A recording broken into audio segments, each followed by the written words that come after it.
Om Swastiastu. Perkenalkan, nama saya Pursati Endrayana dengan NIM 19-2029 dari kelas ADHA semester 6, Politeknik Pariwisata Bali. Kali ini saya akan menjelaskan mengenai data input dan output pada aplikasi hotel yang saya gunakan, yaitu Armadillo Hotel. Armadillo Hotel ini merupakan salah satu properti manajemen sistem atau PMS yang menyediakan 4 macam aplikasi untuk operasional hotel dan siap digunakan untuk di hotel. Yang pertama ada Armadillo Hotel, yaitu untuk FO dan HK. Kemudian ada Armadillo Resto untuk food production dan food and beverage service. Dan yang terakhir ada Armadillo Hotel Accounting dan juga Armadillo Hotel Mobile. Kali ini saya menggunakan Armadillo Hotel ini karena software ini termasuk software gratis, dan Armadillo Hotel ini bisa dijangkau dari berbagai komputer dengan menggunakan internet saja. Baik, sekian penjelasan saya mengenai Armadillo Hotel, dan langsung saja kali ini saya akan menjelaskan tutorial mengenai cara penginstalasian, kemudian ada cara pengoperasian di FO, HK, Food and Beverage Service, dan Food and Beverage Production. Baik, langsung saja kita mulai untuk penginstalan software Armadillo ini. Baik, sekarang untuk menginstal Armadillo Hotel, kita perlu mendownloadnya dari website Armadillo Hotel tersebut.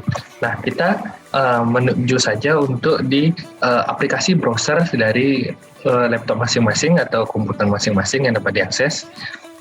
Kalau di sini saya menggunakan Opera. Kemudian pada search box kita akan mencari Armadillo Hotel. Kemudian kita klik saja pada link ini. Nah, akan muncul 3 jenis Armadillo software di sini. Yang pertama ada hotel, accounting, dan resto. Karena kita menggunakan untuk FO, HK, dan F&B service dan F&B production, maka kita akan download di Armadillo Hotel dan Resto. Caranya dengan klik saja ini, maka langsung akan terdownload. Nah, kebetulan saya sudah mendownloadnya, sehingga kita bisa cari di files. Kita langsung cari di files. Maka langsung saja kita setup untuk Armadillo Hotel. Nah, kita klik 2 kali. Kemudian akan muncul seperti ini. Kemudian kita next. Kemudian klik accept the terms and license agreement. Kemudian next, dan install. Kita tunggu sampai software-nya terinstall.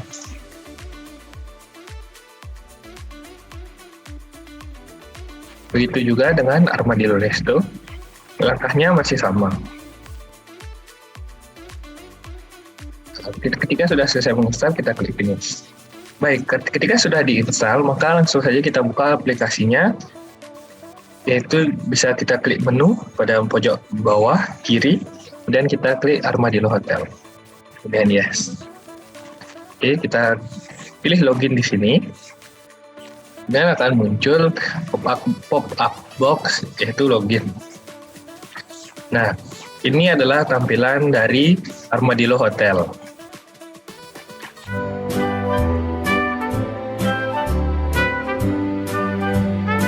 Nah, di sini kita bisa untuk mengubah nama hotelnya.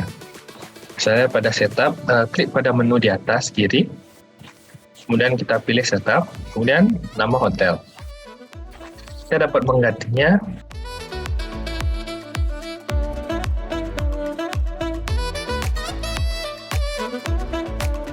Kemudian kita simpan. Oke, ini sudah berubah, bisa lihat di pojok kiri atas.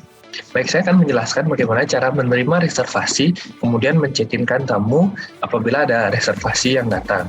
Nah, kita bisa klik booking di sini apabila kita ingin membuat reservasi baru. Kemudian kita klik pada pojok kiri untuk isi baru.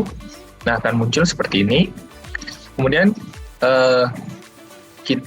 bookingan kita isi data mulai dari travel agent, kemudian primary data, ini reservasi, check-in, check-out, data menginap, ini terlebih dahulu, baru kita ke data tamu, isi nama, alamat, kota, dan ID-nya sesuai dengan ID yang diberikan, kemudian baru kita isi data lainnya. Kemudian jika sudah semua mengisi, maka langsung kita isi di data reservasi. Untuk langkahnya bisa kalian ikuti seperti ini.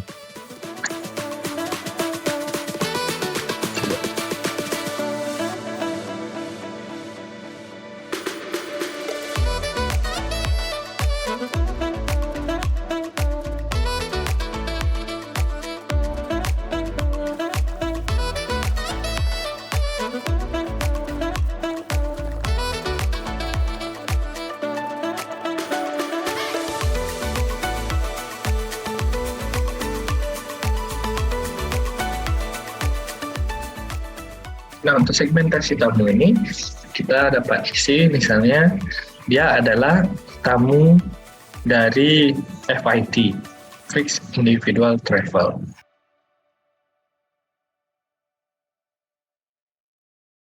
Nah, apabila sudah selesai, baru kita isi untuk data reservasi kamar. Nah, misalnya kita bisa memilih kamar, misalnya dia ingin memilih kamar dengan superior double. Nah, kita bisa langsung memilih superior double dengan cara kita memfilter pilihan ini kepada kamar kosong saja agar kamar itu sudah bersih dan tidak ada tamu yang menginap. Nah, kita bisa lihat di status, ini vacant clean, maka kita bisa berikan kamar yang dia inginkan dengan tipe yang ada karena statusnya vacant clean. Nah, kita bisa klik di kamar yang sudah dipilih, kemudian kita pilih. Nah, ini grupnya tidak usah dicatat karena dia bukan tamu grup. Kemudian untuk catatannya, misalnya dia ingin kamar non-smoking room. Kemudian kita bisa mengganti statusnya, dia bisa walk-in, open, confirm, deposit, atau cancel. Nah, karena Bapak Nyoman ini sudah confirm, maka kita tulis confirm saya. Kemudian jika sudah mengisi data semuanya ini, kita simpan, kita klik yes, kemudian oke. Nah, di sini apabila ada kita juga bisa mencetak. Di sini kita juga bisa mencetak form registration form dengan klik cetak form, maka akan muncul registration form seperti ini. Kita bisa berikan kepada tamunya jika sudah datang. Oke, kita update.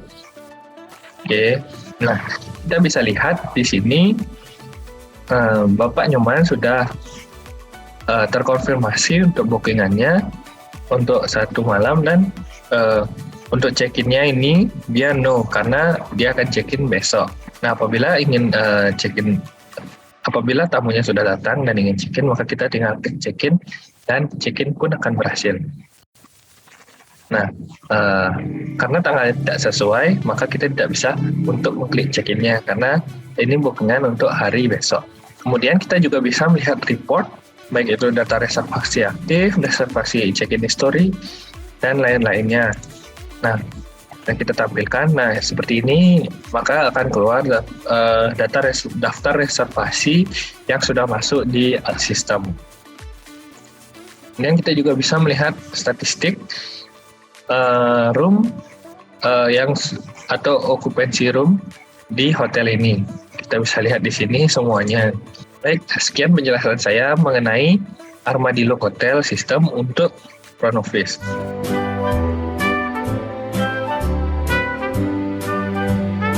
Baik, saya akan menjelaskan bagaimana cara mengganti room status pada Departemen Housekeeping. Nah, untuk pertama kita langsung klik di menu Housekeeping. Kemudian kita akan memilih kamar mana yang akan diganti. Misalnya kamar 101 terdapat AC yang rusak di sini. Kita bisa klik kamarnya.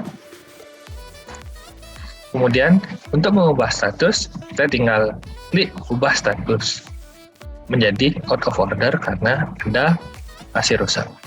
Kita bisa klik ubah status, maka status kamar akan terganti.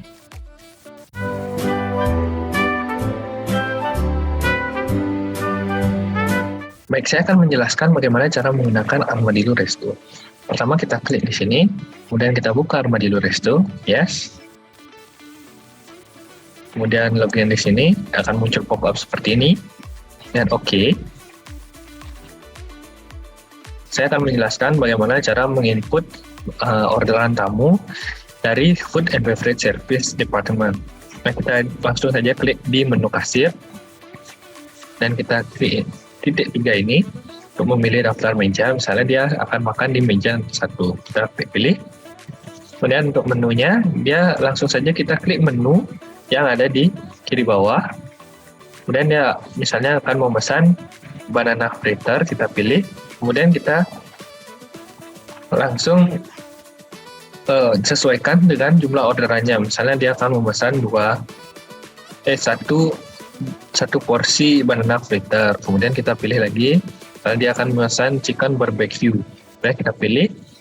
Kemudian kita klik oke di sini dengan dia memilih satu porsi. Kemudian kita misalnya dia akan mencari untuk beverage, dia ingin memesan minuman, kita klik di sini beverage, kemudian kita bisa klik ini untuk tea. Kita pilih, kita klik satu, oke. Nah, orderan ini sudah terinput. Nah, kemudian kita untuk mengirimnya ke Food and Beverage Production, kita bisa memilih di sini pending orderan. Kemudian kita klik yes. Nah, seperti itu. Kita bisa lihat di sini, ini ada beberapa orderan, yang dimana ini adalah untuk meja dalam 1, ini adalah orderan kita yang tadi. Kemudian kita bisa klik dapur. Setelah kita cek lagi sekali, tadi dia ada pemesan banana fritter 1, kemudian ada chicken barbecue 1, dan tea. Kemudian kita klik untuk dapur agar bisa diproses. Nah, proses order ke dapur nasi, kita klik yes. Cetak order, yes.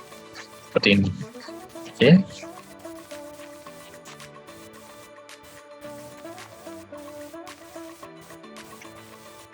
Seperti itu. Nah, itu untuk proses orderan yang sudah dipesan oleh tamu. Kemudian, apabila ada orang yang ingin membayar, dan kita bisa klik yang ini. Misalnya di meja lain ada yang orang yang ingin membayar. Nah, kita klik ini, kemudian kita pilih. Kemudian setelah kita pilih, ini bisa kita klik bayar.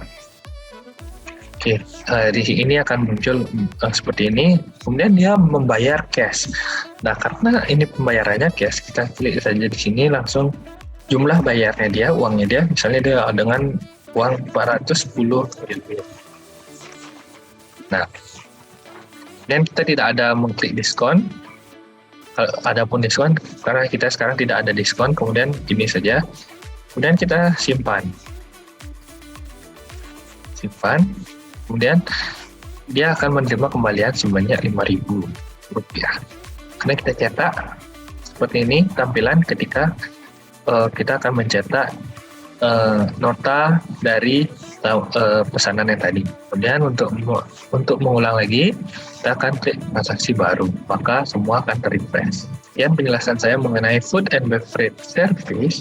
Saya akan melanjutkan untuk di Food and Beverage Production. Nah, untuk Food and Beverage Production, saya akan menjelaskan bagaimana cara kita untuk menginput menu baru sehingga akan muncul di menu, serta saya akan menjelaskan bagaimana cara memproses sebuah orderan. Nah, untuk membuat menu baru, kita bisa klik resep. Kita mungkin akan tulis resep di sini karena kita mengikut menu baru dengan kode. Misalnya kode ini nasi goreng, nah NRG, nah si NGR nasi goreng sapi. Nah, untuk di sini menunya kita beri judul nasi sapi untuk 1 orang, kemudian porsinya itu bir. Untuk chefnya itu bisa kita tidak tulis, nggak apa-apa. Dan untuk bahan-bahannya, ini ada bawang,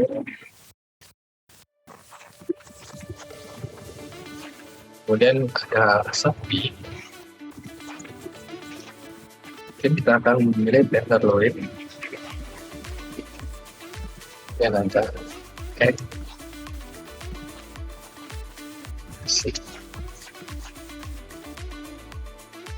dan bumbu-bumbu lainnya seperti itu.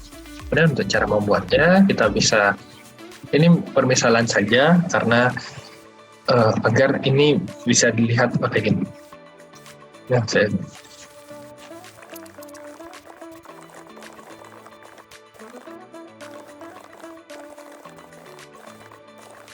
apabila kita memiliki video mengenai cara pembuatnya, kita bisa upload di sini dengan cara mengklik titik 3. Kita bisa cari di sini videonya. Dan saya tidak punya videonya. Nah, resep ini sudah selesai, maka kita akan klik simpan. Yes. Oke. Akan muncul di sini adalah nasi goreng sapi. Kemudian kita bisa klik keluar. Kemudian cara memunculkannya di menu, kita klik menu di sini. Kemudian isi baru dan dengan kode MNAP2. Kemudian kita dapat mengisi kode, nama, dan lain-lainnya dengan mengikuti langkah berikut.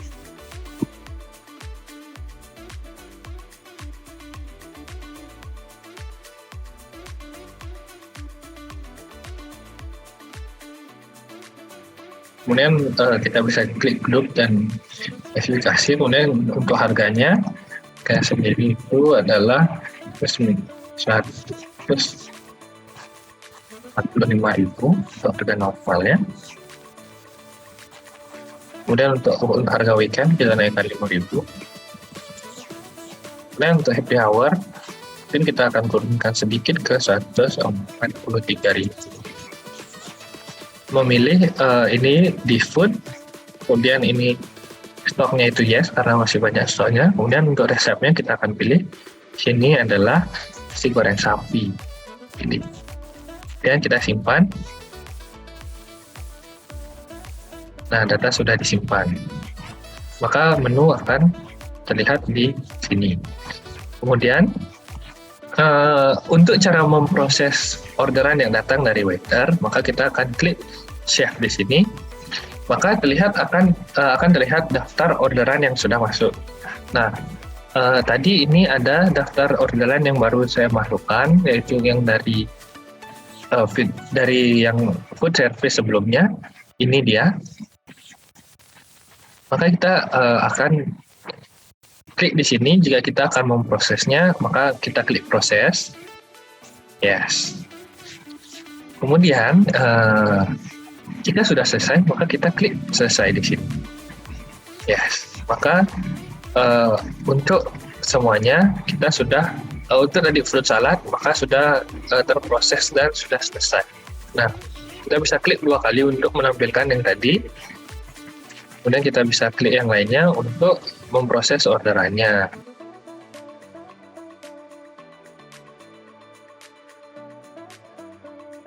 Nah, jika sudah selesai semua terproses, maka tidak akan ada orderan di sini. Ini memudahkan kita agar untuk melihat list-list orderan yang sudah ada dan orderan yang masuk. Sekian penjelasan saya mengenai food and beverage production. Berdasarkan video tadi, dapat saya tarik kesimpulan bahwa ada 2 critical point yang menjadi hal kritis, yaitu primary data dan secondary data. Kemudian ada data yang diinput dari 4 departemen tersebut. Yang pertama itu front office, yaitu data primary dan secondary data mengenai tamu. Kemudian untuk food and beverage service, mengenai data reservasi tamu di restoran, data makanan yang akan diorder, dan billing tamu. Kemudian untuk di housekeeping, yaitu terkait dengan status kamar. Dan yang terakhir yaitu untuk food and beverage product terkait data in atau out makanan serta input resep baru. Adapun data output dari 4 departemen tersebut, yakni di front office dapat mengetahui jumlah reservasi dan tingkat okupansi di periode tertentu. Selanjutnya itu food and beverage service dapat mengetahui meja yang terisi di restoran. Kemudian untuk kitchen, yaitu dapat mengetahui jumlah makanan in atau out dari kitchen, dan di housekeeping dapat mengetahui jumlah kamar yang occupied clean, vacant dirty, atau out of order. Sekian dari penjelasan saya mengenai sistem informasi hotel. Semoga kedepannya video ini dapat berguna dan dapat menambah wawasan bagi para penonton. Saya tutup dengan para Santi. Om Santi, Santi, Santi. Om.